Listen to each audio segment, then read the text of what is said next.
السلام علیکم ورحمۃ اللہ وبرکاتہ۔ کہ میرا شرف کہ تو مجھے جواز افتخار دے، میرا شرف کہ تو مجھے جواز افتخار دے، فقیر شہر علم ہوں زکوٰۃ اعتبار دے، میں جیسے تیسے ٹوٹے پھوٹے لفظ گڑھ کے آ گیا کہ اب یہ تیرا کام ہے بگاڑ دے سنوار دے، کہ اب یہ تیرا کام ہے بگاڑ دے سنوار دے۔ ابتدائے مخاطبت رب کریم کے نام جو خالق و مالک کل ہے، موسم کے اشارے جس کی مرضی کے محتاج،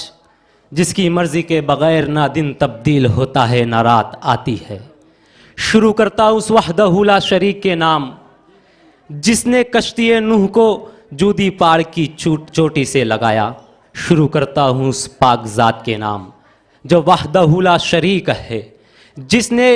ابراہیم علیہ السلام کو پر آگ کو گلزار کر دیا، جس نے یونس علیہ السلام کو مچھلی کے پیٹ میں محفوظ رکھا۔ شروع کرتا ہوں اس ذات پاک کے نام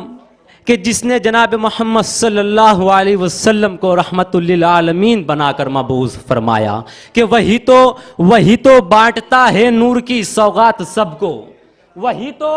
بانٹتا ہے نور کی سوغات سب کو، ازل سے آج تک سورج کو دہکا رہا ہے، فلک پر ستاروں کو راستہ سمجھا رہا ہے، سلیقہ دے رہا ہے گفتگو کا بے زبانوں کو، وہی تو بات کہنے پر مجھے اکسا رہا ہے، وہی تو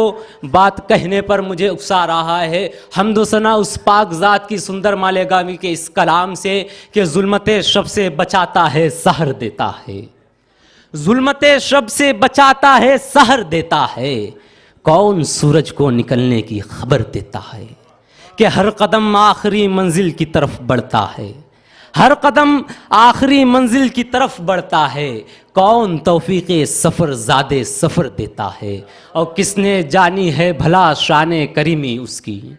کس نے جانی ہے بھلا، کس نے جانی ہے بھلا شان کریمی اس کی، منکر حق کو بھی وہ لقمہ تر دیتا ہے، اور ذہن میں کون جلاتا ہے یہ فکروں کے چراغ،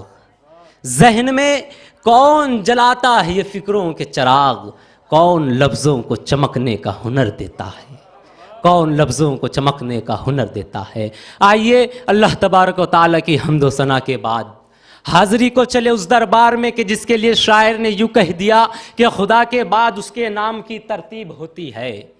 خدا کے بعد اس کے نام کی ترتیب ہوتی ہے، فلک پر بھی درود پاک کی تقریب ہوتی ہے، اور کوئی پارس نہیں اس کے سوا آدم کی بستی میں، جہالت جس کے در کو چوم کر تہذیب ہوتی ہے، جہالت جس کے در کو چوم کر تہذیب ہوتی ہے۔ حاضری کو چلے اس دربار میں جو محبوب خدا ہے، فخر کل جہان ہے، حاضری کو چلے اس دربار میں کہ جس کے پسینے کی خوشبو سے تمام عالم تمام جہاں مہک اٹھے، کہ جس کے لیے شاعر نے کہہ دیا کہ یہ زندگی زمین کے سینے میں رہ گئی،